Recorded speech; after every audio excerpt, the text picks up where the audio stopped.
Hi, my name is Christina, and in this AdMob session, we will be covering the KPIs to understand and monitor your game performance.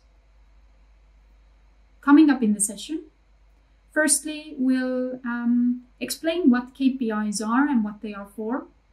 Secondly, what type of KPIs are used for analyzing and monitoring games, core KPIs, engagement KPIs, economic KPIs. And I'll be sharing a few examples of particular games, how to set up the metrics for measuring these KPIs. So what are KPIs? Key performance indicators are quantifiable measures to understand how either your business, your product, service, or even employees in some cases are performing. KPIs should help you to answer the question, what do you need to track and measure to understand your overall game performance? Now diving deeper a little bit, what are the KPIs used to analyze games? How we like to think about game KPIs is to look at them as a funnel. At the top, you have the core KPIs that indicate the highest level performance of your game. And then moving down the funnel, we have engagement KPIs and economic KPIs, both of them giving a bit more insight and explanation why certain core KPIs move in a particular direction. Now looking each of them in a bit more detail. Core KPIs are very agnostic to a particular game. Every game developer uses them, and they are a fair industry standard to use everywhere. Core KPIs can be used by anyone in the team, from general managers to product managers, producers, analysts, designers. And they can be used for different use cases to analyze how one of your titles is performing against another in your portfolio, how are some trends happening, whether there are some interesting changes overall in the business performance, and also to compare your games to other peers or competitors in the market. Regarding engagement KPIs, these are a bit more particular to the game and measure and reflect the engagement of your game in a bit more detailed way. Engagement KPIs are typically useful for people who work on improvements of any game loops, changes in game design, or coming up with new features. And they're especially useful for people like product managers, game designers, analysts, engineers, etc.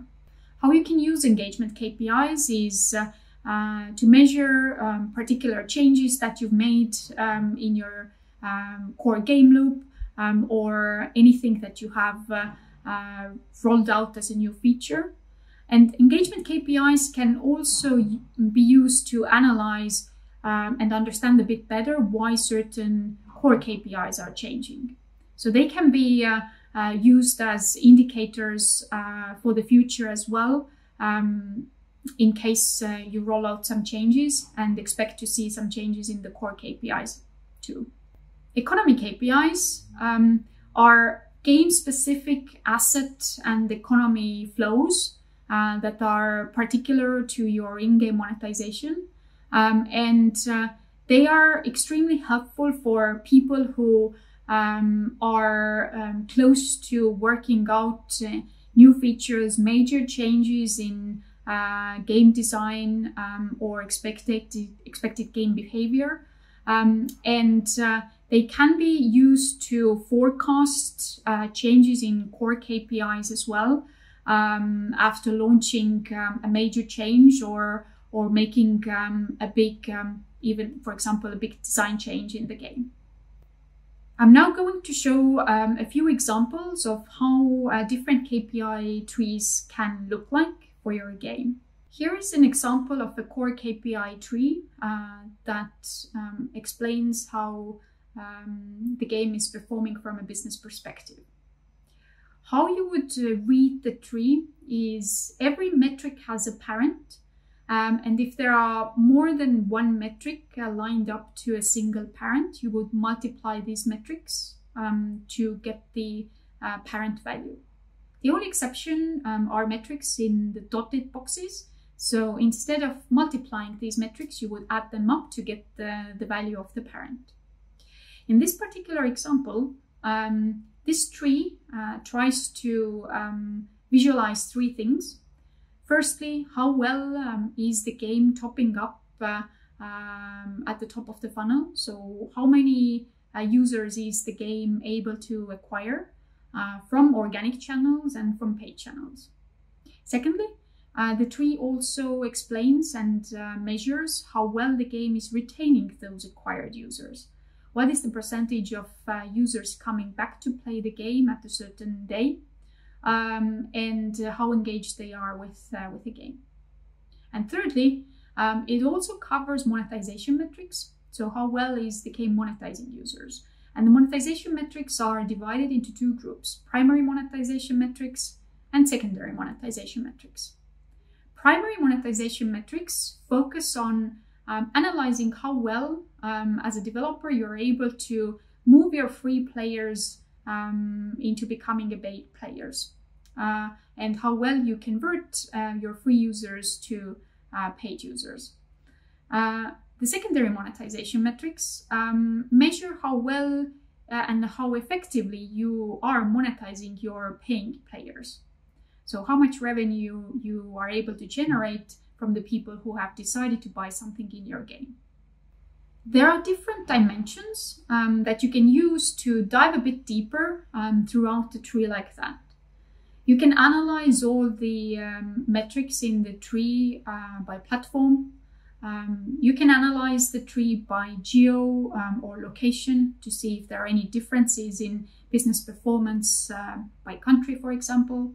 Or you can even apply different user segmentation dimensions and understand how the business performance differs for users who follow a certain type of playing pattern, or users who spend different amounts of money in the game, etc. So you can be creative with the list and come up with as many useful dimensions that you need to shine a bit more light into what is behind the core metrics at the top level. Now moving on to engagement KPI trees. For designing and coming up the engagement KPI tree, it is useful to understand what are the core loops in the game and the core engagement metrics in the game that are linked to your player lifetime value. Some of the questions you might want to ask there are: what are the actions that drive your player engagement? What are the actions that drive your certain player behaviors? And are there any actions in the game that are good indicators of higher monetization potential? There can be other questions that might be helpful to ask from yourself before trying to design an engagement KPI tree. But here are a few examples how these trees can look like. Here is a high-level engagement KPI tree that correlates to your game player lifetime value as well, and how you can set up only a few simple metrics to analyze how well your game engagement is performing. A more particular example from a casual puzzle game with its engagement KPIs that try to measure and understand how well is a progression path working in a game, and helping with engaging more players with the game. Moving on to economy KPIs. For designing economy KPI trees, it's useful to understand the concept of asset wallet, your gameplay asset inflows and asset outflows, and how they are linked together to influence your in-game economy. As you can see, what I covered today is just the tip of the iceberg. We have put together a learning path in Academy to help you become more successful in your game development. Check out the link on the slide for more content and more insights and sessions about in-depth game analysis, how to improve your game design, how to understand core loops, how to improve your in-game monetization. And please visit our e-learning platform for all the free content available for you. And in a few minutes, we are open to a Q&A session to answer any of the questions that might have surfaced listening in the last 15 minutes.